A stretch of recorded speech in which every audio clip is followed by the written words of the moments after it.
Hello வணக்கம், இது உங்கள் சிவி ஜோன். எல்லாருமே எப்படி இருக்கீங்க? இப்போ பார்த்தீங்கன்னா ஒரு சம்பவம் நடந்துச்சு. ஐயோப்பா, பிக் பாஸ் இன்னும் இவ்வளோ கோவம் பட்டாரு அப்படி இருந்துச்சு. ஏன் அப்படின்னா, இந்த 3 பேர் வந்து வைப்பாங்களா வைக்க மாட்டாங்கன்னு சொல்லிட்டு எல்லாரும் ஒரே பரபரப்பாக இருந்துச்சு. அந்த பொம்மையை வச்சு என்னையா பண்ண போகிறீங்க? சரி, பிடிங்கிட்டாவது போய் வைக்க வேண்டியதானே, அந்த மாதிரியாவது பண்ணலாமே. ஏன்னா இதுக்கு முன்னாடி சீசனில் அந்த மாதிரி நடந்துக்கு, பொம்மை பிச்சுன்னு போயிருக்கு. அந்த மாதிரி ஏதாவது நடக்குன்னு பார்த்தா அதுவும் நடக்கல. கடைசி வரைக்கும் 3 பேர் வந்துட்டு உண்ணாவிரதம் இருக்கிற மாதிரி உட்காந்துருந்தாங்க.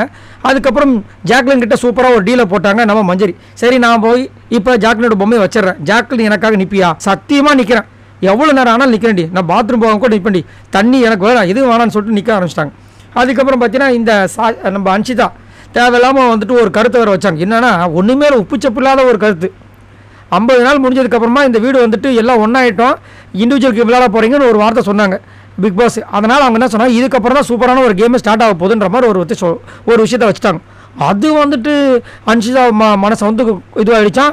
இவங்க எல்லாருக்காகவும் நான் விளாட்றேன்னு என்னென்னமோ சீனோ போட்டு நான் விடவே மாட்டேன்னு சொல்லி கடைசியில் 2 பேரும் மாறி மாறி வந்துட்டு விடாமல் அப்படியே சங்கீத ஸ்வரங்கள்னு மாதிரி போச்சு.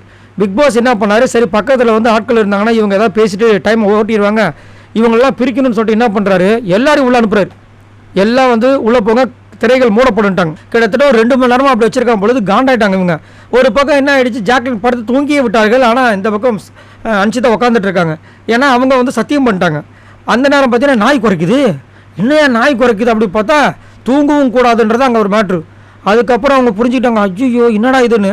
அதுக்கப்புறம் பார்த்தீங்கன்னா அப்படியே கொஞ்சம் நேரம் போயிட்டே இருந்துச்சு. ஆனால் இவங்க வைக்கிற மாதிரி இல்லை. ஆனால் அன்ஷிதா கொஞ்சம் ஓவர் அடமெண்ட்டாக இருந்த மாதிரி இருந்துச்சு. ஏன்னா மஞ்சரி வந்துட்டு அவங்க நல்லா தான் ப்ளே பண்ணுறாங்க. ஆனால் மஞ்சரி வைக்கக்கூடாது. ஒரு வாட்டி என்ன சொல்கிறாங்க, மஞ்சரியை வந்துட்டு நான் உள்ளே அனுப்பக்கூடாதுன்றாங்க. இன்னொரு வாட்டி தீபக்கை நான் சேவ் ஆகணுன்றாங்க. ஒரு டபுள் ஸ்டாண்டர்டாக இருந்தாங்க. பட் அவங்க சொன்ன காரணங்களும் பெருசாக ஏற்றுக்கொள்ளும்படியே இல்லை. அதே மாதிரி ஜாக்லின் நைஸாக வந்து தூங்கி சமாளிச்செல்லாம் பார்த்தாங்க. அதுக்கு ஒரு ஆப்போசிட்டாரு. சரி, நீங்கள் உங்களோட கமெண்ட்ஸை சொல்லுங்கள். இந்த அன்ஷிதா இவ்வளோ ஒஸ்ட்டாக பிஹேவ் பண்ணுறது எப்படி நினைக்கிறீங்க? இவ்வளோ ரிஸ்க் எடுக்க வேண்டிய அவசியமா? மறக்காமல் கமெண்ட்ஸ் பண்ணுங்கள். பாய் நண்பர்களே.